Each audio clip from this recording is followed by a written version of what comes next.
Oggi pasticciamo un bracciale a macramè.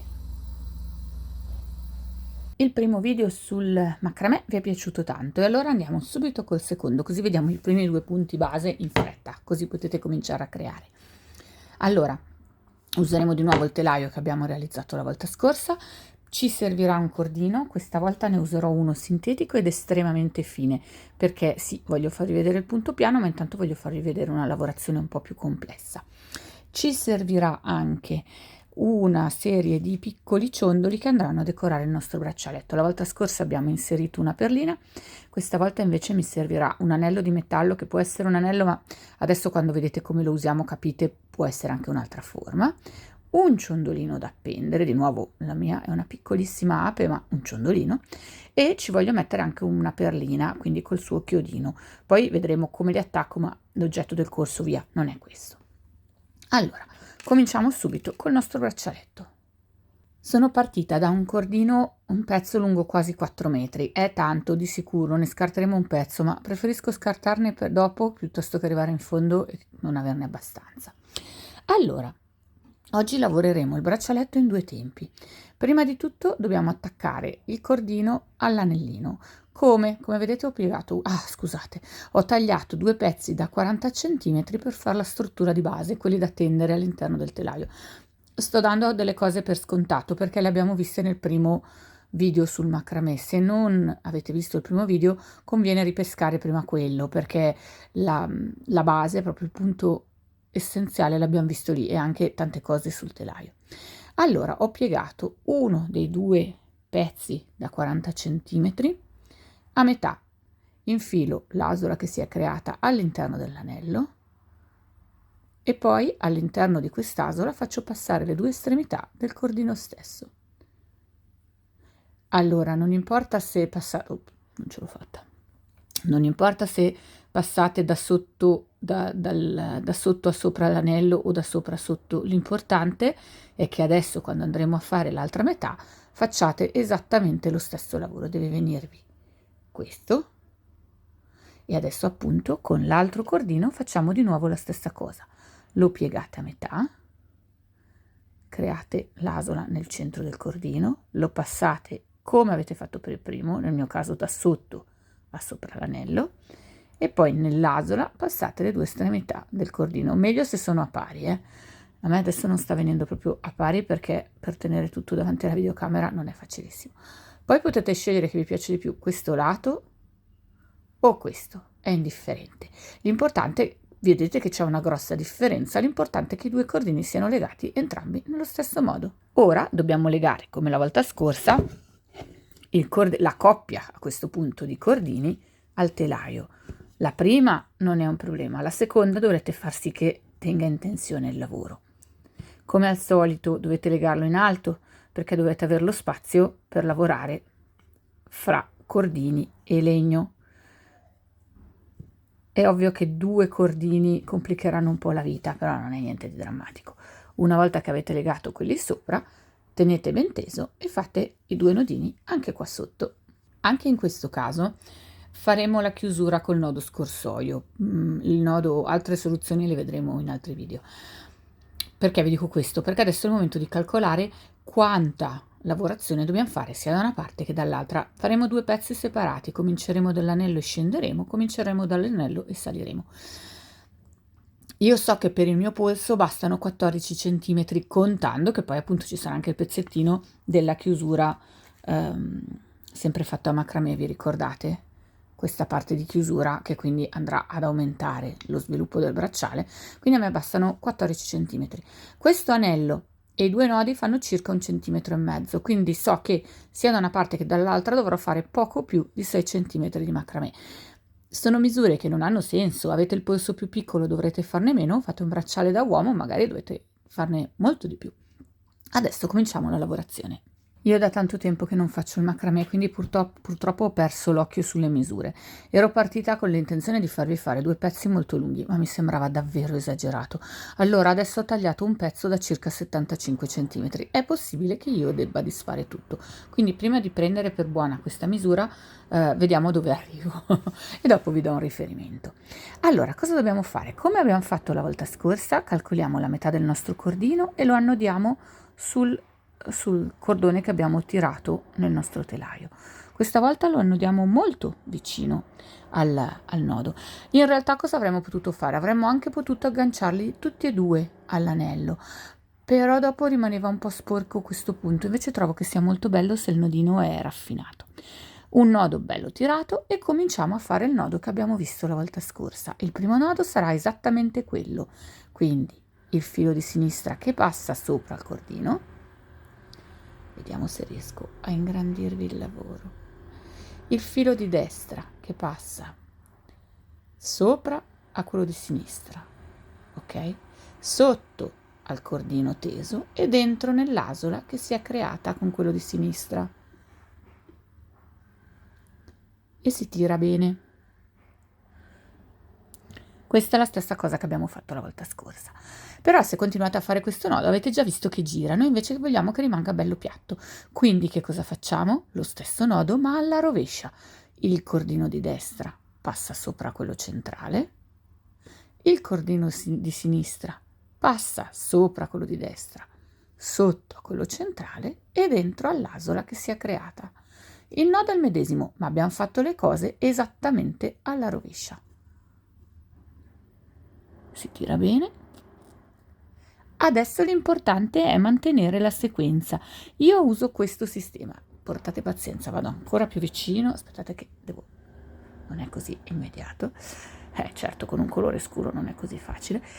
Io so che dove c'è questo trattino, vedete che di qua non c'è sopra il trattino, c'è l'anello. Di qua c'è sopra il trattino, io so che dove c'è il trattino è il lato da cui devo cominciare. Quindi il trattino è di qua, il primo a dover passare sarà il sinistro, che passa sopra il cordino, il destro passa sopra il sinistro, sotto al cordino e dentro nell'anello che si è creato. Tiro. E adesso vedete che il trattino è di qui? Quindi questa volta il nodo dovrà partire da questo lato. Questo vi serve se dovete lasciare fermo il lavoro magari qualche giorno e quindi dopo potrebbe essere che non vi ricordate a che punto eravate. Diciamo che sono stata estremamente fortunata. Sono arrivata a 6 centimetri proprio di misura e questo è tutto quello che avanza. Quindi, prima di tutto sono indicazioni sempre relative perché lo fate con un cordino più spesso e già tutti questi calcoli vanno un po' a ramengo. Ma partite almeno da 1 metro e se lo fate da uomo anche 1,5 metri. Il 40 centimetri invece presumibilmente basterà. Allora, come la volta scorsa, vedete ho già fatto un nodino di chiusura, farò il secondo nodino e poi questa volta appena li avrò tagliati dovrò bruciarli. Allora, il sintetico è un bel materiale, permette di trovare questi cordini fini, ma tiene pochissimo il nodo, si apre, scappa via che è un piacere. Quindi anche questo nodo di blocco andrà sciolto con l'accendino e un po' schiacciato per compattarlo. Giusto per ripassare, ho fatto un nodo normale, semplice, sul filo, lo si fa scorrere il più vicino possibile. Questa è una cosa che viene con la pratica, le prime volte si fa tanta fatica, ma poi pian pianino si impara a farlo stare al suo posto. Dovete farlo scorrere il più vicino possibile al lavoro, tirare bene. A questo punto si taglia via vicino al nodo il cordino, ma dopo con l'accendino, con una candela, si sciolgono leggermente le punte.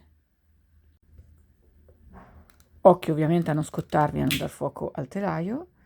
Vedete che si ritira subito e poi con la punta dell'accendino, con una parte metallica, non fatelo con le dita perché ci rimanete attaccati, va schiacciato per farlo bloccare bene perché si appiccichi su se stesso e non si possa più aprire. A questo punto cosa fate? Girate il telaio e ricominciate e fate la stessa cosa con l'altro pezzo di cordino. Arrivate in fondo al secondo pezzo, di nuovo ho tagliato, sciolgo appena i pezzettini finali del cordino, cercando ovviamente di non bruciare anche la corda che invece mi serve ancora. E adesso, vabbè, ovviamente vanno disfatti i nodi che lo tenevano sul telaio. Adesso, come nell'altro bracciale, realizzeremo una chiusura che permette di regolare la lunghezza del braccialetto. Come si fa? Si incrociano i due capi del cordino della base e con un pezzetto nuovo, ovviamente, di cordino andremo a fare per un pezzettino molto molto più piccolo lo stesso punto che abbiamo fatto fino ad adesso. Naturalmente, per cominciare, come ho fatto prima, lo porto all'incirca alla sua metà e lo annodo sui, in questo momento, 4 fili. E poi, ecco, come l'altra volta, lo scomodo in questo caso è che non c'è il telaio a tenerlo teso, però con un attimo di pazienza si riesce. Vado avanti a fare il nodo di prima, quindi prima uno da una parte, poi uno dall'altra, 5, 6, lo vedete anche un po' a occhio, ne bastano 2 o 3, ma poi potete farne un po' di più come elemento decorativo.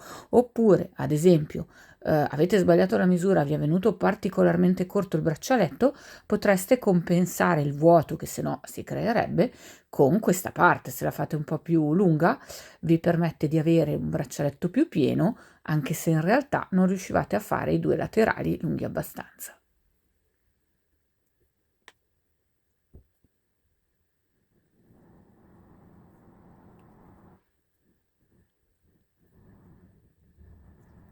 Qualche nodino, blocco del nodo. Adesso cosa faccio? Adesso, come per l'altro braccialetto, questi passaggi sono tutti uguali, devo fare un nodo sulla coppia di cordini per evitare che scappino accidentalmente fuori. Come la volta scorsa metto su le mie 2 perline piccoline, a me piacciono le cose piccoline.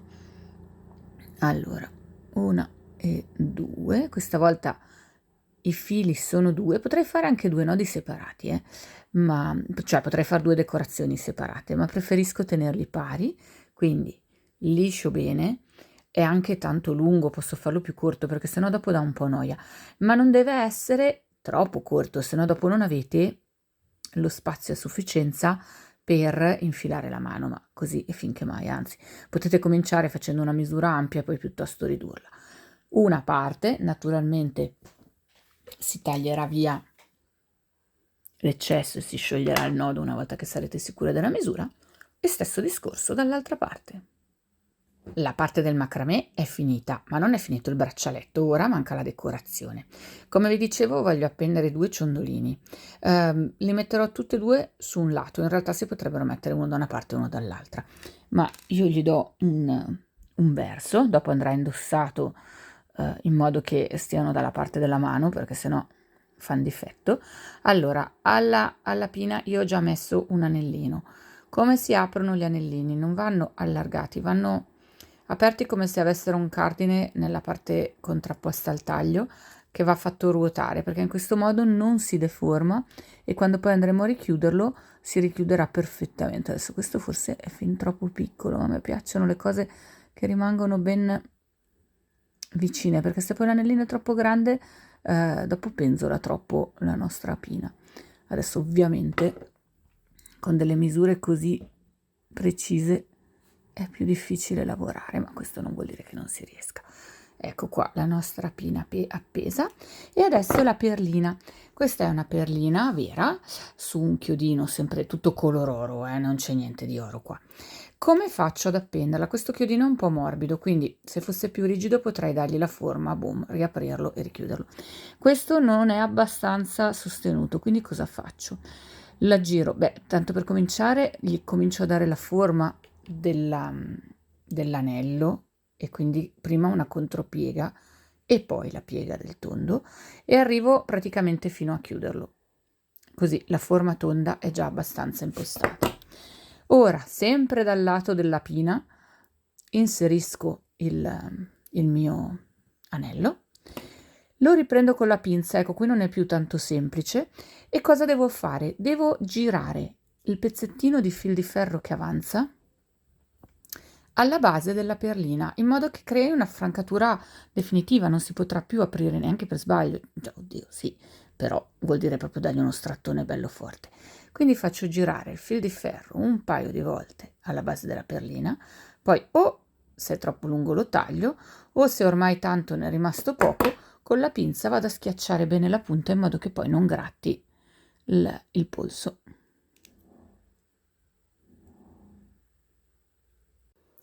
Ed ecco finito anche il nostro secondo braccialetto.